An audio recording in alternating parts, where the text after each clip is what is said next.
Hi, Joe. How are you? I've missed you. Missed seeing you. Courtney. Hi, how are you? Hello, everybody, on this first day of June. That's what it is. It's Monday, and it's the first day of June. Jeannie, 506, Rita, 4 Homes. Thank you. Missed you guys, too. So happy to be back home together. We took a couple days off to get into summer to try to figure out our summer hours, but we felt that it was really important today to be together. And that's why we took the home together off, because so many people aren't home together anymore. They're not stay-at-home orders. But perhaps now more than ever, we need to figure out what it means to be together. We need to understand what that word conveys and how we can all move forward together. In my life and in the last many years, I've written a lot in the Sunday paper about coming together, about paving a new way forward, about building a more caring, compassionate, and collaborative world. I write about that kind of every Sunday in the Sunday paper. And it's never been more important than it is right now. We're in a historic moment in our country. These are really distressing, difficult times for everybody. People are scared, they're anxious. Our African-American brothers and sisters feel unseen, unheard, invisible. They feel they've been asking for systemic change, for change within our police systems for years, and no one's heard. And so here we are at this moment. And we want to use this space to have real conversations, and real conversations involve real listening. They involve real learning. They involve growth. And they often involve somebody feeling uncomfortable. At least that's what I've discovered in the many decades that I've been alive. And the other night I was talking, my kids asked me, have you ever felt like this? Have you ever seen this? And I said, yeah, I have. I remember being a little girl living in Washington, D.C. when Martin Luther King was shot. And I remember the unrest at the nation's capital. I lived like 20 minutes outside of Washington, D.C. And I remember the city was on fire. And it was scary. And I remember my Uncle Bobby going right into the thick of it and talking about justice and talking about empathy and talking about listening and talking about understanding. And I remember Rodney King here in Los Angeles. And I think these kinds of moments are moments. They're moments to listen. They're moments to step up. They're moments to stand up. And if you don't know what to say, that's okay. Just say, I don't know what to say. It's kind of like, I found a lot of people say stuff like that after somebody's passed away. And people often say, I just don't know what to say to the person who's just lost somebody. And I often say, just say that. I don't know what to say, but I wanted you to know that I'm here and that my heart is with you. And that really goes a long way. So to those of you who find yourself today not really knowing what to say, not being able to really find the words, not sure whether you should say something at all, that's okay. Just say, I don't know what to say. Reach out to somebody who has a different skin color than you and say, I don't know what to say. Help me learn about this moment. So there's Patrick. And so Patrick, I was just explaining to everybody why we wanted to gather today, and that the whole point of our home together had always been about being home together and being together, and that we were saying that we never thought it was more important than this moment to talk about what it means to be together and how we move forward together. So we wanted to have a conversation with a great friend of ours, Devon Franklin. who is always talking about how we can come together. His language is really about that. And I thought he would be a really good person today to answer some of your questions, to walk us through what's the best way to walk through this together, and how we can move forward. So he is on here. Hi, Patrick. Somebody's saying hi. People saying, I'm so sad for the families who've lost loved ones to senseless violence. Yeah, we are too. And there's a lot of heartbreak, enough heartbreak to go around. And so this is what today's about. It's about listening. It's about learning. Oh, there's Devon. And it's about, and it's designed to be helpful to people who don't know. Oh, it says Devon declined. Wow. Devon couldn't decline. So he might have went off for maybe something. He happened. what? I said maybe he went off for a sec. Something happened. Something happened. It says Patrick's so quiet. I was letting you speak. Yeah, maybe people don't. Maybe he's come back. There he is. There he is. Waiting for Devon. I hope it doesn't say he declined. Now, There we go.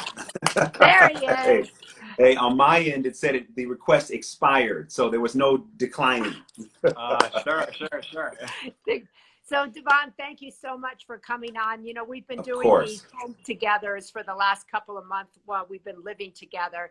And we crossed out the home today because we really want it to be about being together. Oh, right We want to, as I said to you, figure out what together means at this moment in our nation's history. And I want to get some guidance from you about what's the right thing to say, what's the right thing to do. And let me begin by asking you how you're doing. You know what? I mean, I'm doing well, considering all that's going on. And I think that, one of the things that's critical is our own mental health through this. And so, yes, as a Black man, feeling the pressures, feeling the rage and the anger, I still can say I'm doing well. I'm alive. I'm able to, channel my anger in a positive way, figure out how to do something constructive in this moment. Am I enraged by what I see? Absolutely.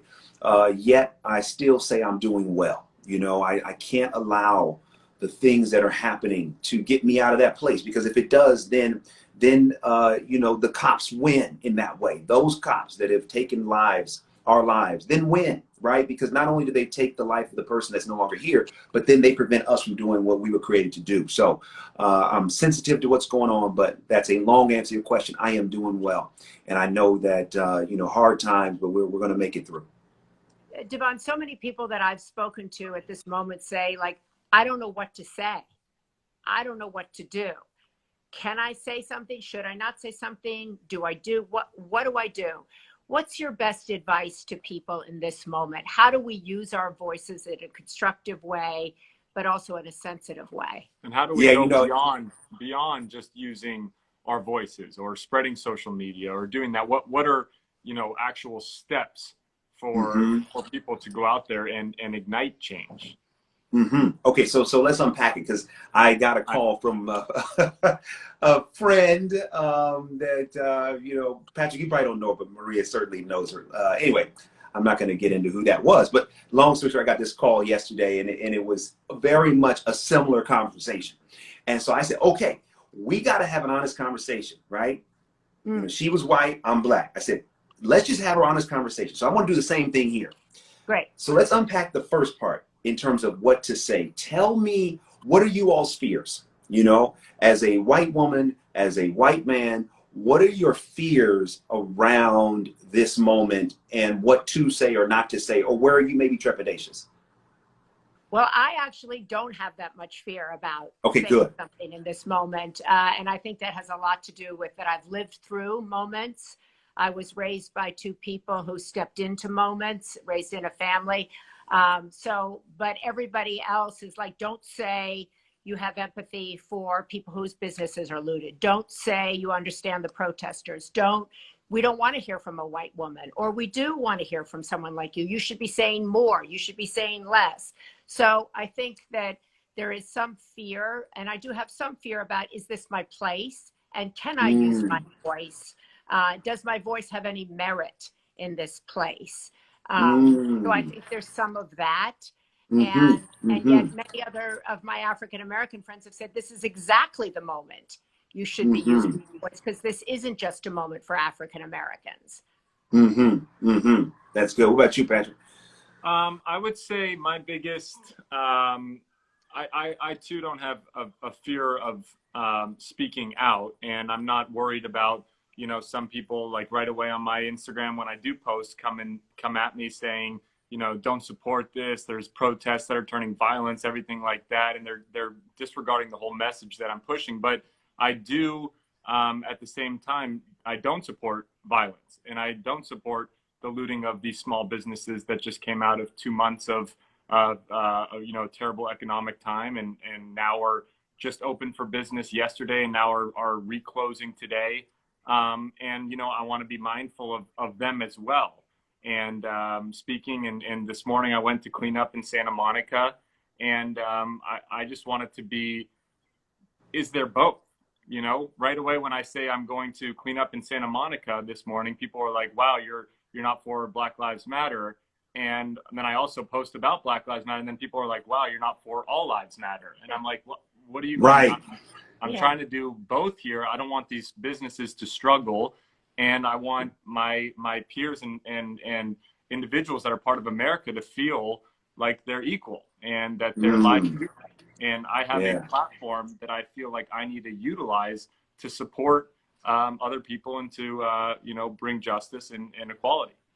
Yeah, no, I love it. I mean, this is why we all are as close as we are, because we just get down and just have real connection and conversation. This is how we flow.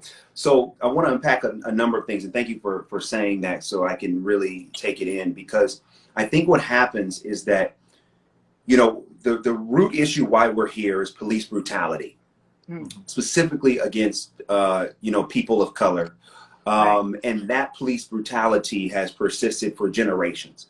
So just a week ago, you know, that act of police brutality that we all, you know, unfortunately had a chance to witness was the spark that lit the keg, right? So that's the real issue that sometimes we lose focus on, because what happens is we're focused on the protests, and then everyone wants to talk about the violent nature to the protests. So as a result, oh yes, the violent nature is something that needs to be dealt with, but let's deal with the root cause. Yeah. The root cause is police continuously for generations, almost since the inception of the police in this country, has been an operation that has been prejudiced and has oppressed people of color, specifically Black men. And that's not a hyperbole. That is literally historical fact when we go back and look at it, right? So I think we have to always, when we talk about what's right to say and what's right to do, I think it's always important to stay clear of what the real issue is and how we can stay united in order to really make a hit on that issue. So to that standpoint of like, okay, well, what's right to say? What's not right to say? I think we all have to go into our heart and really identify what is my role in this moment, and where do I feel comfortable, and where do I feel led and called to have an impact. This issue, I mean, there's a million different things that we all can do. But I believe that each one of us should be more targeted in our efforts, in our anger, in our activism, and really focus on the thing that we feel most compelled to do in this moment, and really do that. I do think, you know, as Maria, as you mentioned earlier, yes, as a Black man, we need the solidarity of white men and white women right now. As Black women who also get brutalized by the police, we need the solidarity. So what does that solidarity look like? Yes, for sure. It's like saying I'm with you. Yes, for sure, right? A post about Black Lives Matter, a post about, I'm with you. That's great. Nothing wrong with that. We need that. What we also need, though, is in the conversations that we are not in. When you are around your dinner table, when you are having the conversations with your friends, that's where major change can happen. Because that's where you know, again, like if you're sitting around the dinner table and you're having conversations with your white friends who will never have the experience that I've had, right? Never had to endure what I've had to endure. It's very easy for the same prejudice that lays the foundation for what we're fighting against to persist, because the hearts and the minds don't change. Right. And the reason why I think that this George Floyd incident has cut through, one, it was horrific, and we all unfortunately were privy to witness it. However, when you look at the pandemic, you know, we've been working from home, right? The news cycle's been nothing but the pandemic. But what has happened is we've all been more focused and connected than ever before. Right. I don't believe that we could be able to make the change that's possible in this moment if the pandemic had not been the backdrop of all of us sharing a common experience. All of our lives were impacted by the pandemic because we all have to social distance, we have to wear masks. It's a common language. So as part of that common language and that community that this pandemic has built, even though there's still division around it, we all can talk the same thing about the pandemic. Whether we agree with masks or not, we all have something that now unites us because we all understand what the virus is. Now, when you look at this issue with police brutality that has just happened, now we all are paying attention like never before, but it cannot change unless the hearts and minds of white men and white women change. Yes, we need your voice. We need you to post all of that. But it's really about saying, okay, how do I not allow my privilege to create a blind spot that then I find comfort in? Beautiful. How? Go ahead. So please jump in. I don't mean this is a monologue. That was a dialogue. So please jump in. I love that because that's an action that every single person can take to make sure their dinner table doesn't look exactly like them, right? And so you said that if your dinner table is all white, you won't have any idea of what someone like you has endured.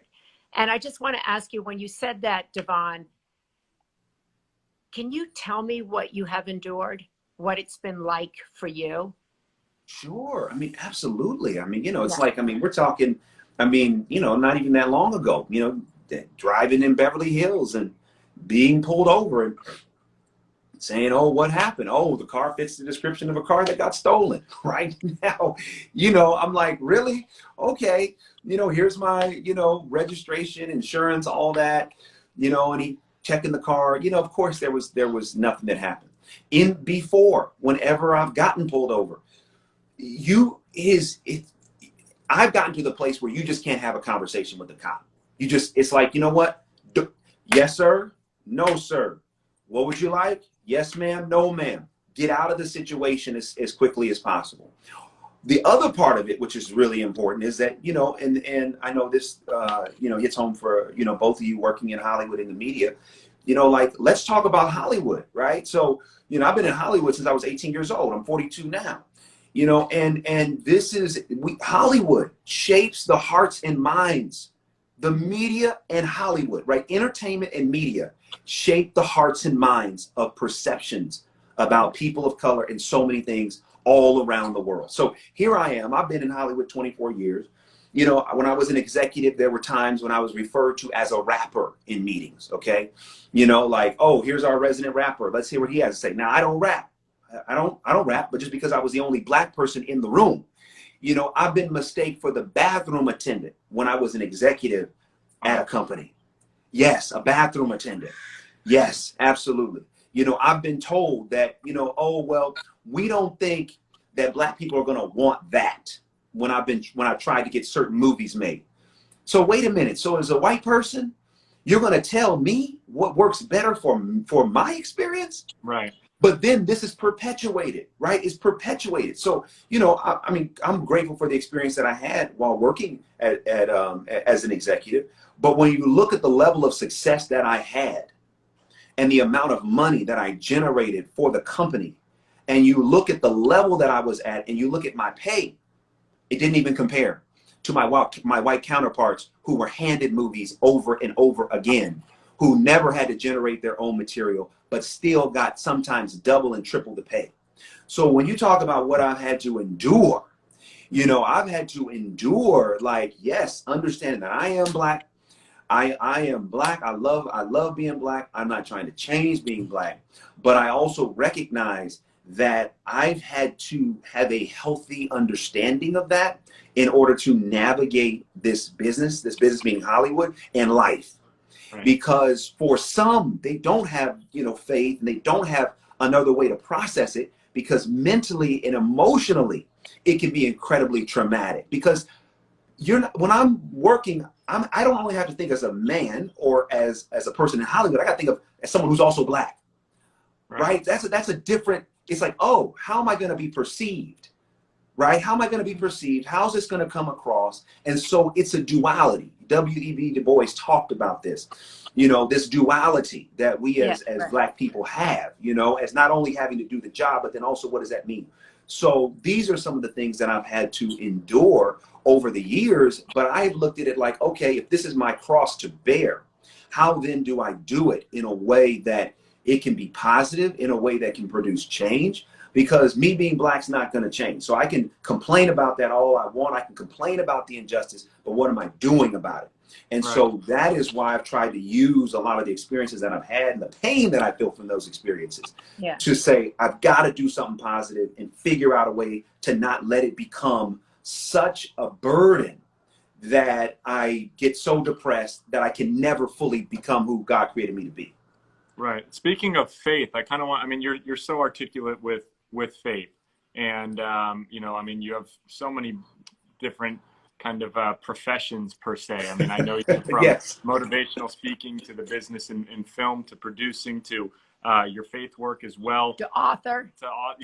It's countless. But I want to, you just had mentioned faith, and I kind of want to tap on that of, what are you telling people right now that are followers of faith and that aren't using their kind of voice to utilize compassion to reach out to the other side and say, I understand what you're, I'm here for you. I'm sure.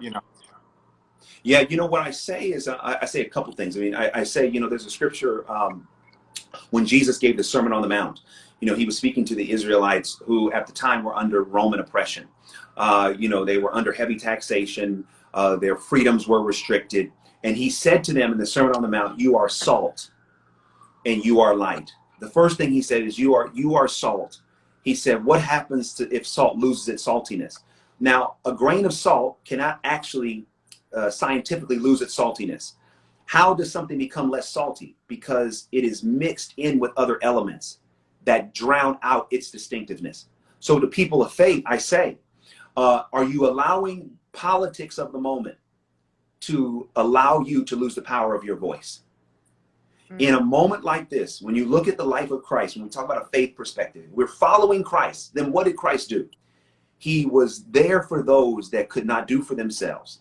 And he's speaking, and even that moment, he's speaking to the Israelites. They did not feel like the salt of the world. They didn't feel like they were the light of the world. And here he is affirming who they were. And not only did he affirm it, but he ultimately sacrificed his entire life, not only for them, but for all of us. So when I'm talking to, other people of faith that may be apathetic, I try to say, no. You cannot say you follow Christ and be silent during a time like this. Now, here's the other thing that's really important, though. What we cannot do, and what I'm not going to do, I'm not going to be the police on how someone is supposed to speak up. I'm not going to do that, because then I perpetuate the same seed of evil and brutality that I'm trying to heal. So there are some people that I know that I love that I don't think that they've spoken up enough, but what I'm not going to do is judge them. I will say about the action, I think we could do better here, but I'm not going to judge them, because right now where there's so much hate and division, even if I feel like someone of faith could use their voice more, I'm not going to use that as an excuse to demonize them or to attack them. I'm not going to do that. Right. Devon, what did you think about the president's speech, which was just moments ago? And then after his speech in the Rose Garden, he walked across to the church and held up a Bible. I saw that. I just think that we have to, whether you're Democrat or Republican, this is a moment to let's look above politics for a moment, so that we are not wrapped into the propaganda. To me, that moment was propaganda. It's like, I'm not going to verbally get up in front of the country and the world and say, my prayers are with the family of George Floyd. I'm not not to get up and say, you know what, I have the, Justice Department into it. I want this to be brought quickly to try, not to get up and address the problem. Police brutality is a problem. But he's going to get up and say, oh, it's all about, activating the military and activating a clause that has not been used, in our generation in order to stop the protesters. I mean, and then to go with the Bible, I'm like, no, if you are following that book, you could not behave the way you're behaving. If you are following that book, and if that book means anything to you, that book is a manual for how to navigate humanity. Yeah, that Jesus book is Christ was, it had righteous anger, right? Jesus Christ had righteous anger. He turned up the tables in the temple. And so I think that, there is a difference, obviously, that people have pointed out between righteous anger, between peaceful protests and looting, right?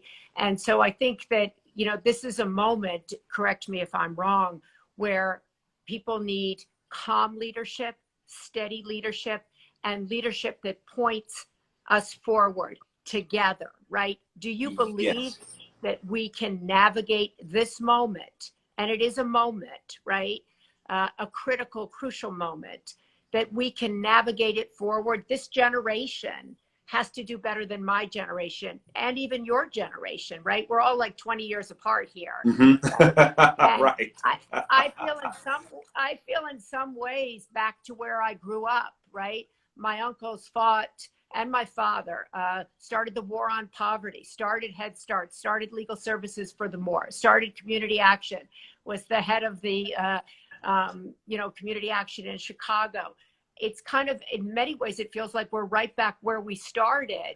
And I want to believe that we've made progress so that this generation can look at a generation moving forward together. And I also, you said something in the beginning, you said those cops.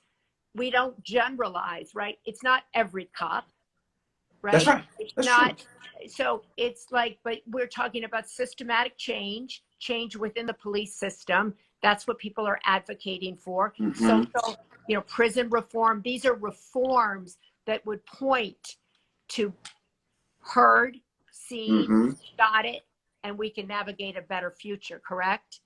We can navigate a better future, but here's what I think is so important is that we can't allow, do the protest, does the violence and the rioting need to stop? Yes, of course it does. I mean, no, if with George Floyd's brothers today, one hand it was, peace, other hand is justice, right? So, no one that's a real significant part of this movement is advocating for those things. But it's so important to not let the violence and the rioting become a smokescreen to feel comfortable not to go into action. Right. It's really important, because then this is what happens. And I can talk to y'all like family, because this is what happens. White people see the news and then they say, oh, those protests are nothing but violence. And then they allow that excuse to get them to feel comfortable to not get into action. Right. To your point about this generation, my generation, Pat's generation, the goal has to be, how do we stop police brutality? Yes, there are a myriad of issues, but when we really boil down the one significant change that we can make, it's about police brutality. And a lot of that, I've looked through Obama's, I read his article, and I looked through what his suggestions are. I mean, he's got 153 pages worth of suggestions if you check it out. I posted them today. They're a lot. I didn't read There's them. A lot. But it fundamentally, to me, comes down to, really participating in our local level, participating right now with what's going on locally, because that ultimately is where a lot of the change can happen.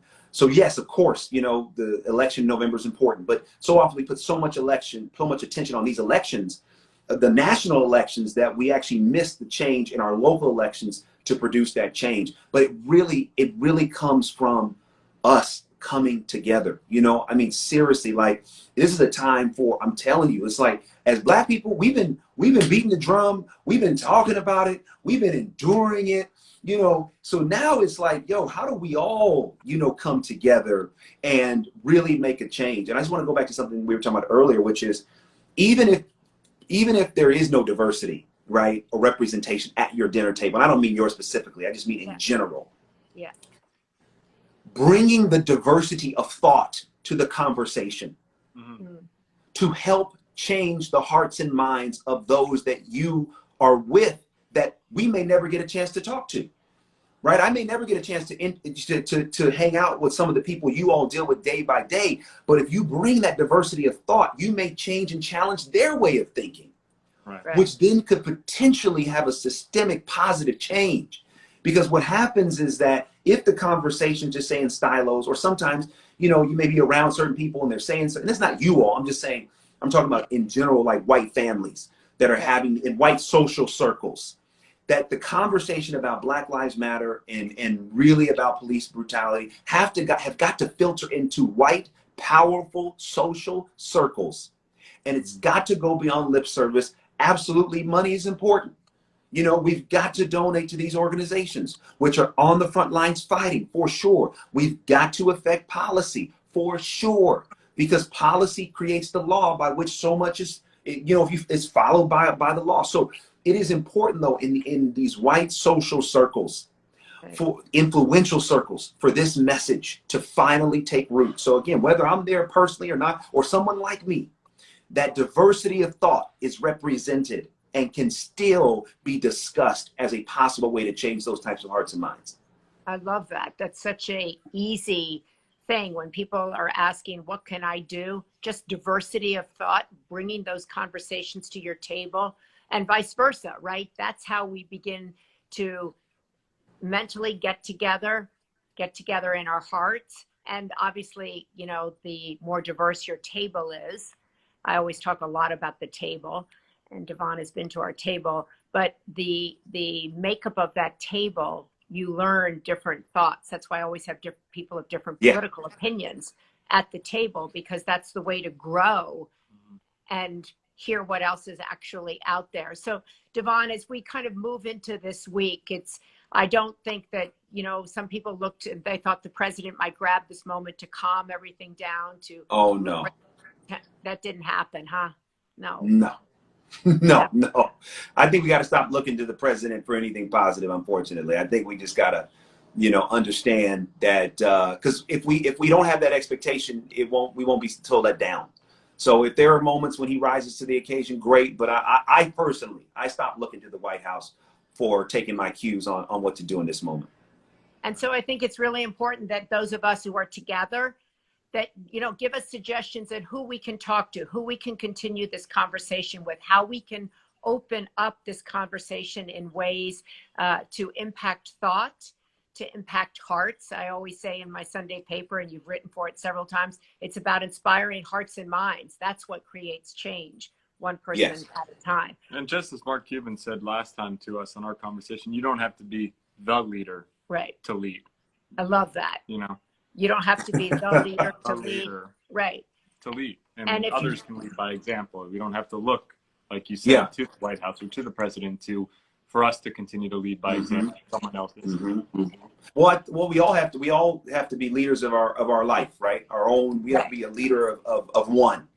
And when we are a leader of one, then we can decide which direction that we go.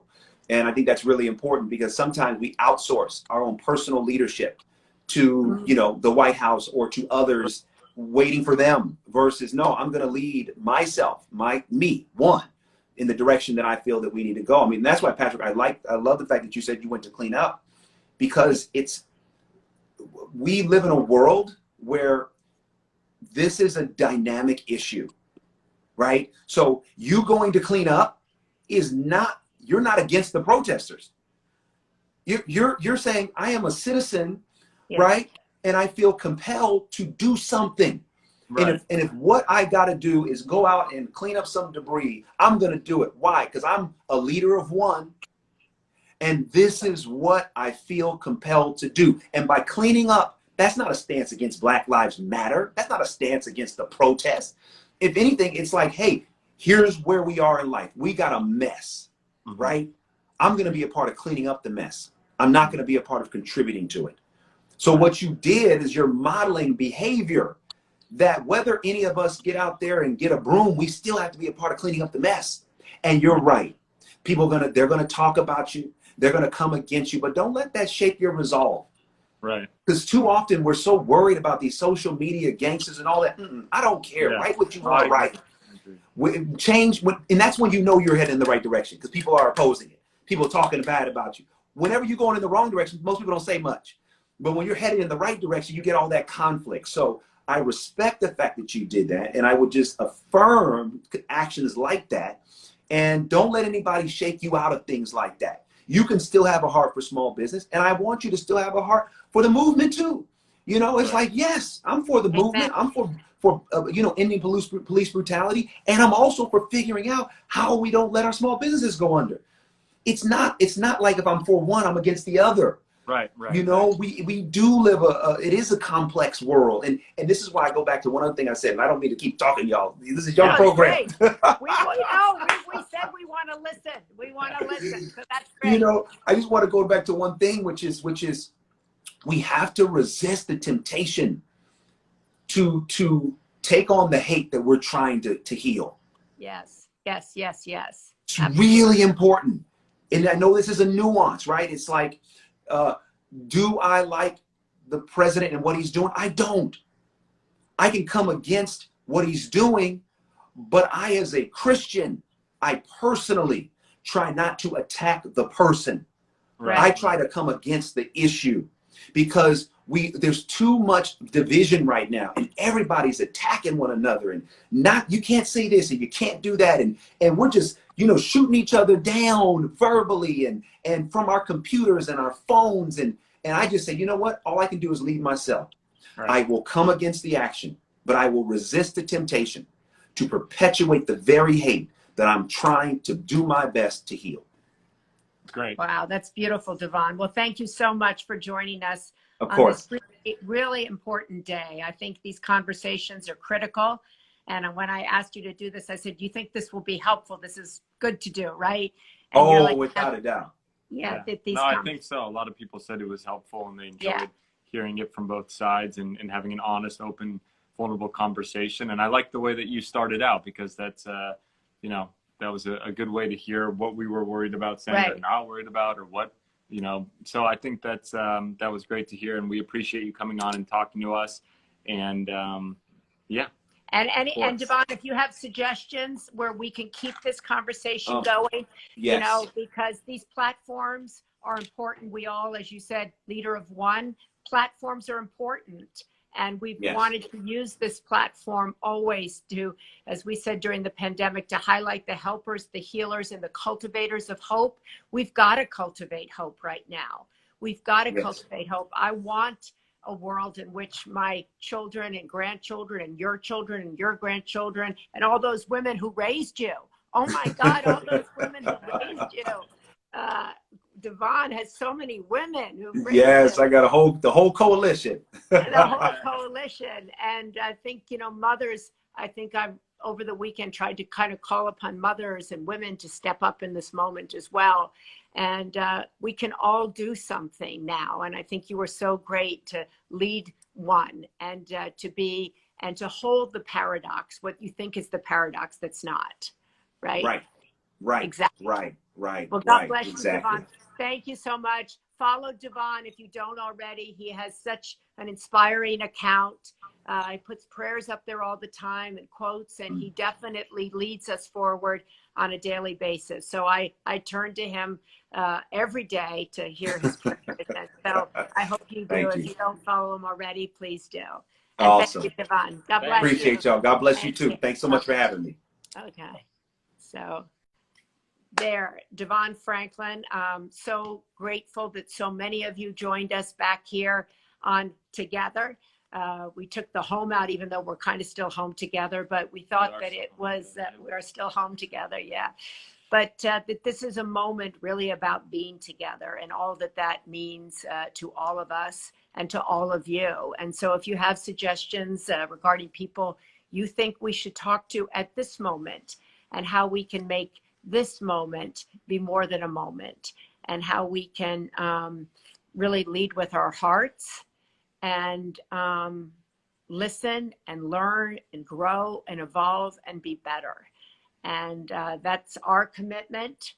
I hope it's also yours. So we want to thank you so much for joining us on this first day of June. It's the 1st of June. I think so. Yeah, no, I think it's the first day of June. Yeah, you're right. Yeah, it's June the first day. That's Alzheimer's and Brain Awareness Month. Where did March and April and May? They went. We were home together. So thank you. Very many of you are saying thank you. So Bishop Noel Jones. Okay, write that down. I love that. Any other suggestions? Okay. You can DM us Bishop. if you have suggestions. And does it say Michael Beckwith? Yeah, I like Michael Beckwith. Yes, he'd be terrific. You're right. Great. So we will, I'm writing them down. So yes, DM us, whatever that is. Yes, DM us. Yes, and so thank you for thanking us, and thank you for being here with us today. God bless you, and remember, lead with your heart, be a leader of one. You don't have to be the leader. T.D. Jakes. Yeah. Yes, Bishop T.D. Jakes. What is it? You don't have to be the leader. What You don't have to be the leader to lead. You don't have to be the leader to lead. Okay. God bless you, and thank you so much for joining us.